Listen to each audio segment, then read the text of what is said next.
So here we have a single LRV-4 Sierra Dental vacuum. This is a wet vacuum system. Serves up to 6 operatories at the same time. This is a 2.1 horsepower single phase electric motor. And this unit is set up for 230 volts. When you get the system, there's going to be some loose parts that are not attached. We've got the vacuum breaker assembly. This is the water intake manifold. Water comes in. There's a strainer here. There's an electronic solenoid, a flow restrictor, and then the water comes out. We've got some water line that's provided, a cover for the relief valve, and a vacuum gauge. For this demonstration, we left the LRV-4 attached to the pallet that you receive it on, but you would want to make sure that you take the feet that come with the system and go ahead and attach the feet on the outermost holes, and that way you can set it directly on the concrete. All this stuff comes loose because we don't want it to get damaged in shipping. So I'm going to show you how to assemble all this. You got to pull the cover off.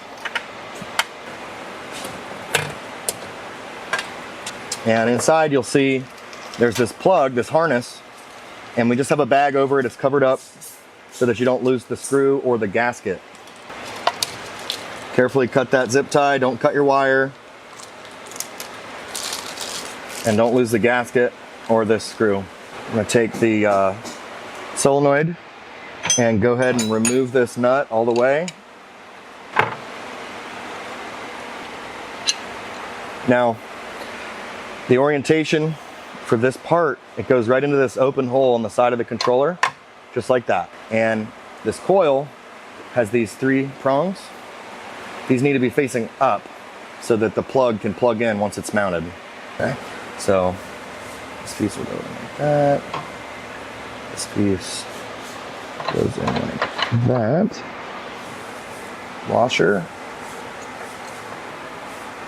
nut.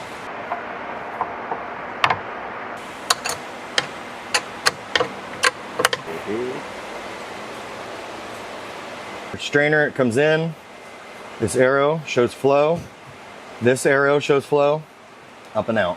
So that's mounted. You want to go ahead and plug it in. Make sure your gasket's on there. We've got our prongs facing up. Go ahead and plug that in. And then tighten the Phillips head screw. Nice and snug. It's good. Everything's tight. Side here, we've got our power coming in. Goes right here to the contactor, incoming side, and these are the 2 wires that power the transformer, 230 volts to feed the transformer. That transformer, go ahead and sends its 24 volts out to this reset, this breaker, and that's what powers on the contactor. When the contactor closes, the power can then go down through the control box into the electric motor, turns the electric motor on, and at the same time, that's where the solenoid gets power from to allow water to enter into the system when it turns on. We've got this water line. I'm gonna go ahead and hook this up. It's got a compression fitting that goes right here. Get that started. So when you're tightening this compression fitting, you want it to be snug. You can't over tighten this thing because then it will leak and you'll mess up this little ferrule inside of here. But it needs to be tight enough that this hose can't slip out of here. I'm going to take this water line and run this over to our city water supply. Now for the vacuum breaker, you're going to want to attach that up top here. And for this demonstration, because this is a new system, I'm not going to put a sealant on here. But in the field, you would definitely want to put a sealant on here, Teflon or some sort of Loctite on the threads so that it doesn't leak. It's going to go right here.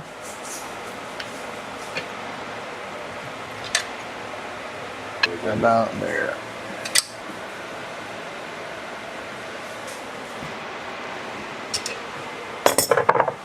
This guy, it's going to go here. I like to support this fitting as I'm tightening this, so I don't bend or break anything. It is brass, so it's flexible. Nug, not over tight. Okay. We're going to take this little cover. This goes on top of the vacuum relief valve. The vacuum relief valve is preset at the factory to 14 or 15 inches of mercury. Going to install this vacuum gauge And you also need to be putting a thread sealant on here. I'm not going to do that for this demonstration because we're just hooking this up for the video. Do not put any type of leverage on the gauge body. You've got to use a wrench or else you will throw off the calibration.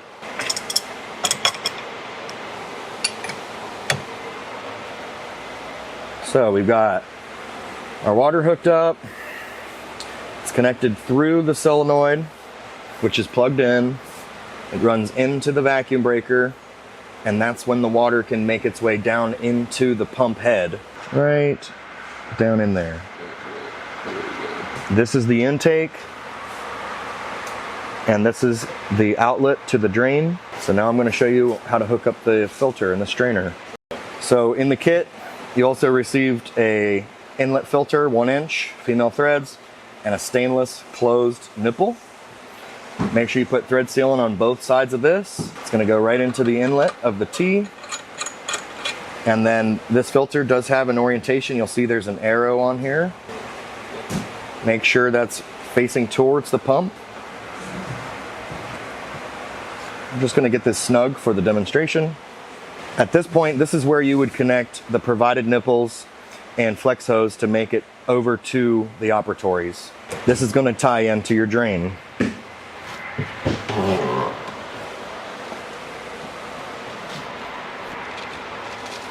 Attach a hose clamp. Make sure it's snug, not coming off of there. All right, so we're just about ready to turn this machine on. If you were going to be hooking up the remote wires to their building so that they can turn this on and off remotely, you've got 3 wires here to do that. It's just a 24-volt control system, so we use the blue and the red for the switch, and the white is used for illumination if you are going to be using a 24-volt lighted switch. You'd run your 3 wires into the box through this grommet and pull these 3 wires into the box, make your connections inside of this box if you're going to do that. And if not, from the factory, the red and blue wires are already twisted together. This is how you turn the machine on and off. In the end of the electric motor, you'll see there's a hole inside of this fan cover. And what that's for is so that you can take an M8 metric bolt and thread it into the end of the stainless steel shaft. Just get that in there finger tight. If the pump's been sitting for any long period of time in stock and hasn't actually been installed yet, it's good to spin this shaft manually a few times. You don't want to go overboard because there's no water inside of the impeller and you don't want to hurt the seals, but the purpose is just to make sure that there's no hard spots and it's not binding up. This one feels really smooth. So our power's already live, everything's connected, the water pressure is on, and we don't have any leaks up to this point. I've got the remote wires separated right now. As soon as I touch these 2 remote wires together, the contactor's going to close, the motor's going to start spinning, it's going to let water into the system. The very first time you turn this on, we've already sucked all the liquids out of here for shipping and storage. So it takes a moment to prime. It's going to start, it's going to be quiet, it's going to start spinning, and then you'll start to hear water getting introduced into the system and the noise will pick up a little bit. That's when the pump starts to prime and we'll start to see vacuum, and that could take 5 to 10 seconds. I've got the inlet covered up because it won't prime if you don't have this covered. Usually at this point, this would be connected to the building, so that wouldn't be a problem. But I'm going to cover it for this test because I want to show you how this is going to prime up.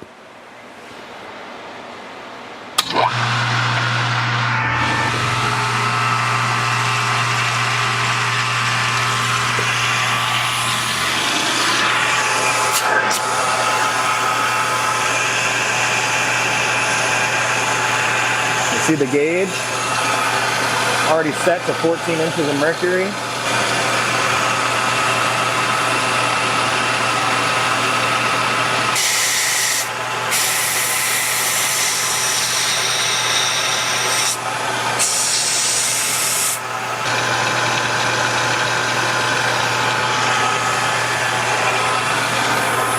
Now just allow the pump to run for about 10 minutes and then come back and look for any leaks. Make sure there's no leaks down any of the water lines, Make sure your vacuum breaker's not leaking. And go check your suction performance at the chairs.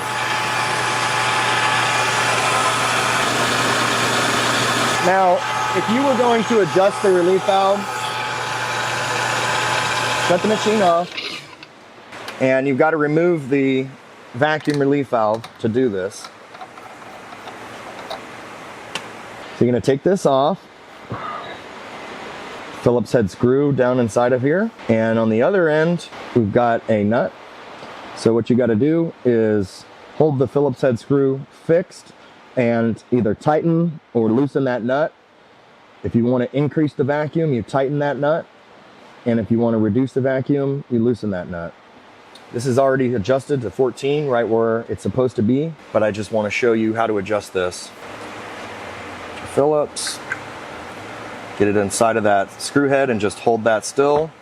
Take a nut driver and you would tighten this if you want to increase the vacuum. Make sure if you're spinning this nut that the Phillips head screw cannot move, or else it'll just spin freely and you won't be adjusting anything. Install this back into its location.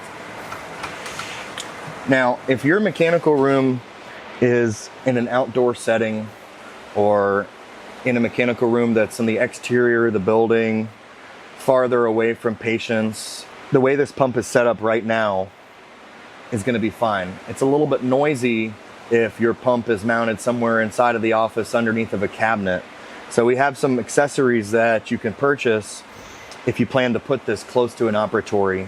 All right, so here we have the vacuum relief valve cover silencer. Now the biggest difference between the two of these is the size of the holes, the mesh. It's definitely going to quiet the relief valve down. The concern with using this is going to get dirty, and as it gets clogged up, it's not going to let the air in, and that's going to be just like adjusting the vacuum and increasing it up.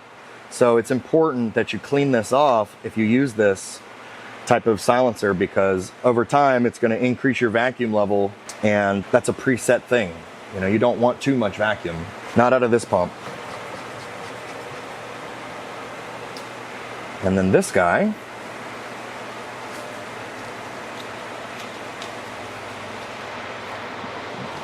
creates a sleeve that slips over top of the vacuum breaker, which is the other culprit for the noise that this machine does make.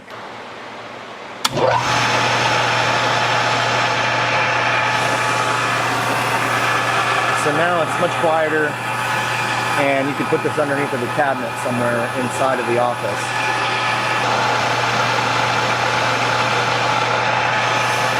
For troubleshooting a vacuum pump, let's say the customer says they have no suction, but the pump is running, it sounds smooth, it sounds like it's running, but you're not getting any suction, nothing registering on the vacuum gauge.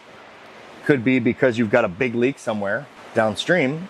If you remove the pipe that usually connects to the building and you're running the machine and you cover your hand over the inlet and the gauge jumps up, then that tells you that the vacuum is pulling what it's supposed to, and it's likely a leak downstream. If you do that test and you got no difference, then it's probably something to do with the incoming water. Either you're not getting water from the city side, or this strainer could possibly be clogged. This water solenoid valve could be clogged, or it could be electrically not working inside of the box, either because the electronic coil has failed or it has a bad connection. Make sure that you're getting good voltage to the backside of that coil. If you have a 230 unit, your coil is also 230 volts. You can check that inside of the control box with a multimeter. And if you're getting power to your solenoid and you can physically feel the clicking on and off when you turn it on and off, I would remove this fitting right here from the vacuum breaker. That way I can test whether water is coming through the system and that this is all functioning properly. When you bump this on, water's going to spray out of here, so be prepared.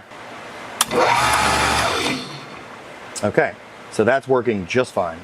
You don't want to let the system run for any longer than I just did, just a few seconds, just long enough to confirm you're getting good flow out of this water hose. And we can confirm that it's not an issue with the water coming from the city. It's not the strainer that's clogged.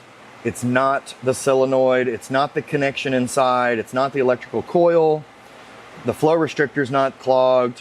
we're getting water through here. If you open this all up and you find that you are getting water, like we have, but they're still not making suction, I would then remove from right at the bottom where this tube goes right into the head of the pump. Disassemble this so that you can see behind here, there's a little orifice just as the water enters into the pump head.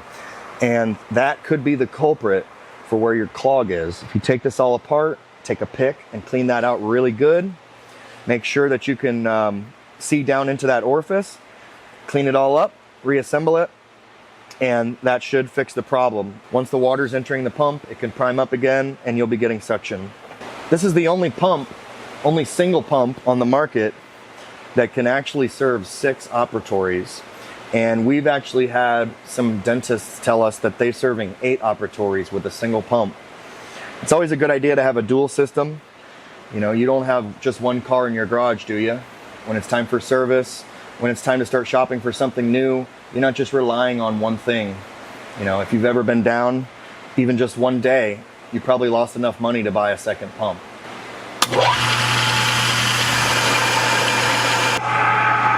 We're gonna check our volts.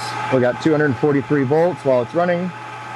We're at 10.1, 10.2 amps. And so this is well within the recommendations for this pump. At 230 volts, you should be getting no more than 11 amps. And this is at 10.1. If you're getting a high amperage situation, checking that now at install could indicate whether there's some sort of issue with the pump, the installation, or even the incoming power. So that's something you want to check now instead of later after there's an issue. In our case, that's a good reading, so we're good to go.